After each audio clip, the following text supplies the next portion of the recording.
देखिए, अभी हम लोग बल के बारे में पढ़ रहे हैं और बच्चे कक्षा 8 में बल के संबंध में जानने का प्रयास करेंगे कि बल किस तरह से लगता है और क्या होता है। चलो धक्का दे के देखो।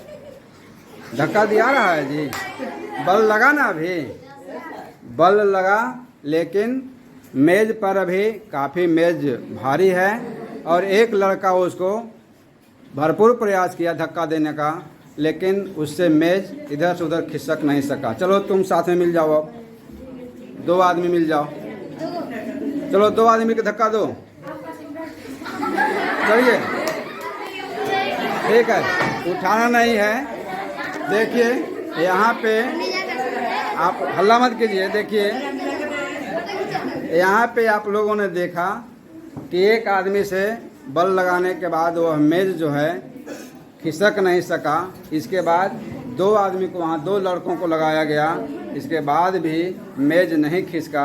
अब हम देखते हैं 3 छात्र उसमें लगते हैं। 3 छात्र को लगने के बाद क्या होता है। आ जाओ, आराम आराम से, बेंच मत तोड़ना, आराम आराम से देखना है। केवल यहाँ प्रयोग करके देखना है कि आराम से, हल्ला मत कीजिए, गिराना नहीं, आराम से धक्का दे के देखो। हाँ चलिए ठीक है, थैंक यू। ठीक है ठीक है, बस बस बस चुप रहे। इस तरह से आपने देखा कि बल अन्योन्य क्रिया के कारण लगता है। जब तक 2 वस्तुएं आपस में संपर्क नहीं करते हैं तब तक बल नहीं लग पाता ना। यहाँ आपने देखा कि एक मेज पर 3 बच्चे बैठे हुए थे, साथ ही उसमें कुछ पुस्तकें, बैग रखे हुए थे। मेज काफ़ी भारी था। एक बच्चा उसको धक्का देने का प्रयास किया, उससे मेज नहीं हिल सका ना। इस तरह से फिर 2 बच्चों को लगाया गया, उसके बाद भी मेज को उठा तक तरफ से लिए, लेकिन उसको धक्का नहीं दे सके। इसके बाद फिर तीसरा बच्चा को लाया गया और इस तरह से देखा गया कि वो बच्चा जो काफी बाहुबली था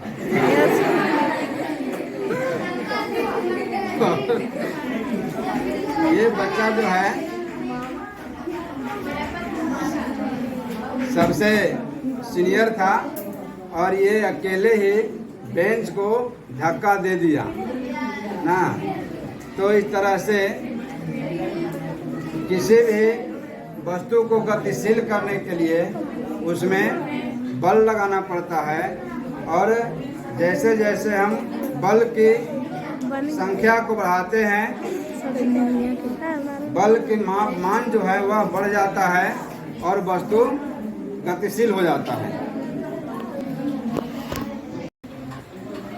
देखिए जैसा कि अभी आपने देखा कि एक वस्तु को, एक मेज को एक छात्र एक तरफ से धक्का दे रहा था, धक्का नहीं देने के बाद ये जो है गतिशील नहीं हो पा रहा था, उसमें अधिक बल की आवश्यकता थी। लेकिन अब उसी मेज को 2 लड़कियां विपरीत दिशा से धक्का देने का प्रयास कर रही हैं। देखिए क्या होता है।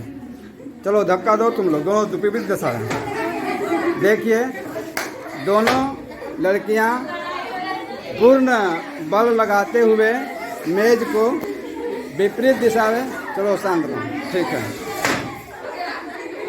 विपरीत दिशा में धक्का देने का प्रयास किए और ये मेज जो है जिधर, शांत रहिए, जिधर से बल कम लग रहा था उस दिशा में लास्ट में मेज जो है खिसकना प्रारंभ कर गया था। अतः जिस दिशा से बल अधिक लगता है उसके विपरीत दिशा में ही वस्तु खिसकना प्रारंभ कर देता है। देखिए अभी हम लोग शांत रहो, बल के बारे में अभी हम लोग पढ़ रहे थे। अभी देखना है, एक तरफ 3 लड़कियां रस्सी को पकड़े हुए हैं और दूसरी तरफ 2 लड़कियां हैं। देखते हैं दोनों पूरा अपने हिसाब से बल लगाते हैं, लेकिन रस्सी किधर खिंचाता है इसी को देखना है अभी हम लोग को। लगाओ दोनों तरफ से बल। देखिए धक्का नहीं देना है, हल्ला नहीं करना है। हल्ला करोगे, शांत रहिए। देखिए ठीक है, ठीक है। अभी आपने देखा कि एक तरफ 2 लड़कियां थी और एक तरफ 3 लड़कियां थी। जिधर 3 लड़कियां थी उस तरफ रस्सी को खींच लिया गया। अब देखते हैं दोनों तरफ 3-3 लड़कियां हैं, फिर भी ये रस्सी को खींचने में काफ़ी परेशानी हो रहा था। देखिए अभी दोनों तरफ से 2-2 लड़के बल लगाने का प्रयास कर रहे हैं। देखिए इधर अमन और अविनाश दोनों काफ़ी तेज से बल लगाए और यहाँ मालूम हो रहा है कि अमन और अविनाश दोनों काफ़ी बल लगा रहे हैं और दोनों को अपनी ओर बार बार खींच ले रहे हैं। लगाने के बावजूद भी अमन और अविनाश दोनों अधिक बल लगाए हैं और इस तरह से अमन और अविनाश विजय घोषित हुए। शांत रहिए। इस तरह से आपने देखा कि 2 बल विपरीत दिशा में कार्य करते हैं तो उन पर लगने वाला बल जो है वह कुल बलों के अंतर के बराबर होता है।